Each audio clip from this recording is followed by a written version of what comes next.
Hello, hello, hello, and welcome back to Shiksha DaCosta. Today we're going to learn about function notation. So in this lesson, we're going to learn how to use something called function notation, which looks like this. And you're successful when you can actually use substitution to evaluate both linear and quadratic functions that are represented using this notation, including when they show up from the real world. To get us thinking about this in the right way, on this graph, we can see two relations. The red one over here is y equals x squared, and the blue one over here is y equals the square root of x. And the question I'd like you to pause the video and ask yourself is, when is the red graph below the blue graph? Well, hopefully you were able to figure that out. And hopefully maybe your answer might have ended up being something like this. You might have said something like, okay, well, y equals x squared, that's the red graph, is below y equals the square root of x, that's the blue graph, when it's between the x values, which that's the x-axis right there, between the x values of 0 and 1. And we can see that that is happening here.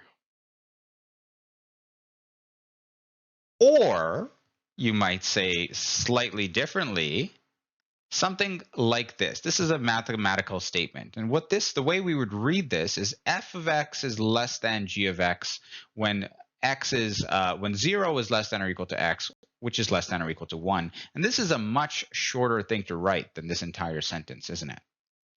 That's sort of our segue into what is function notation. Function notation, which means using things like f at x or g at x, this is a way that we can label a relation or some sort of equation. So what this means is if you change x inside here, if you change this to an actual number, to a value, you also have to replace it in the expression that this is equal to.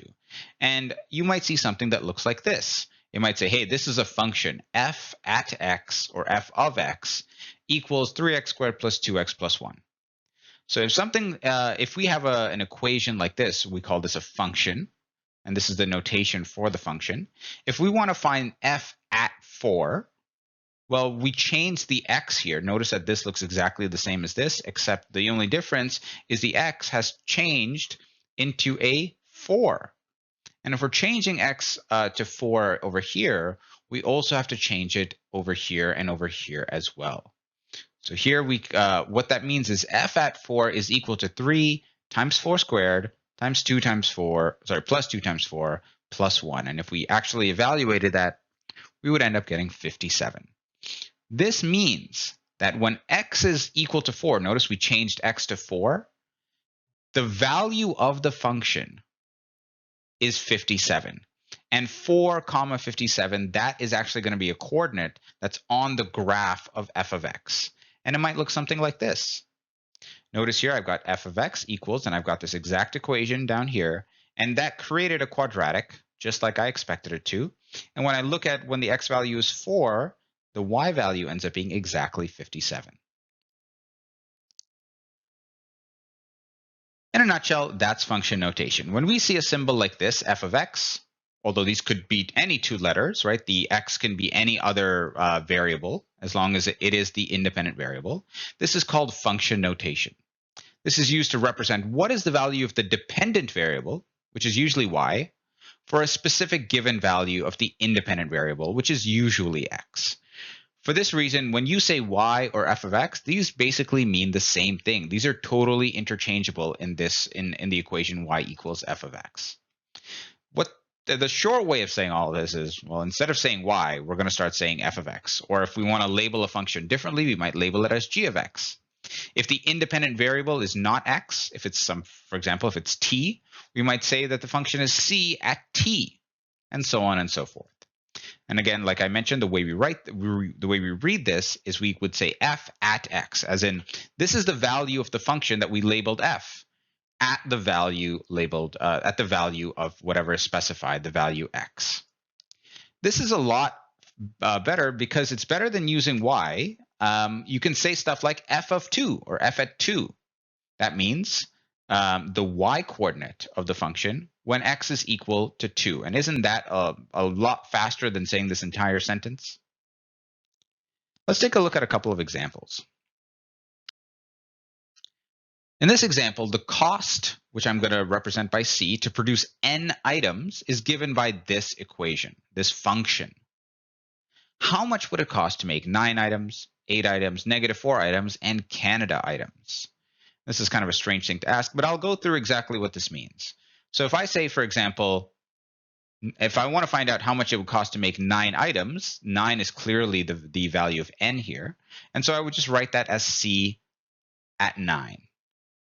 Similarly, C at 8 could represent the cost for 8 items. C at -4 is the cost for -4 items. And Canada is the cost for C at Canada is the cost for Canada items. So let's go through these one by one. C at 9 is pretty easy. We replaced n with 9.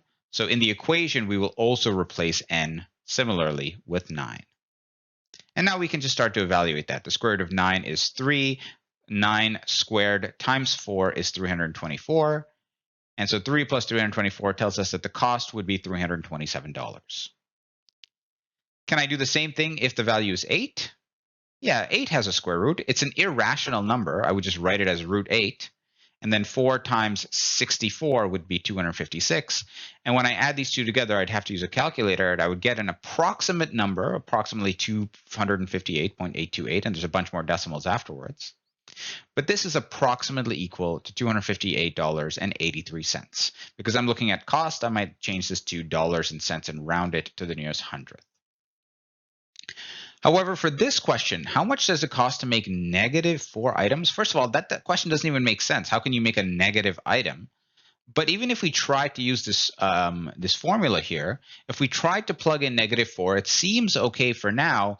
But as soon as we try to put this into our calculator, we'll get an error. And the reason that our calculator will spit out an error is because you cannot take the square root of a negative number. That would end up being a complex number, which is not really part of this, this course.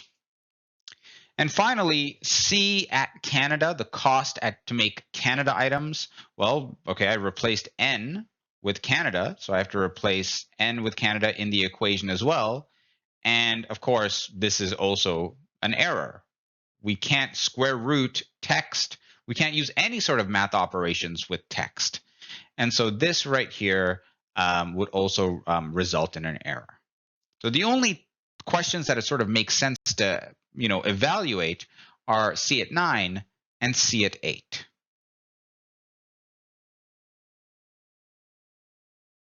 If you like this video, please like, rate, subscribe, and join our mailing list. And you can find this lesson as well as practice questions, solutions, handouts, and more on our storefront. Thanks and have a great day.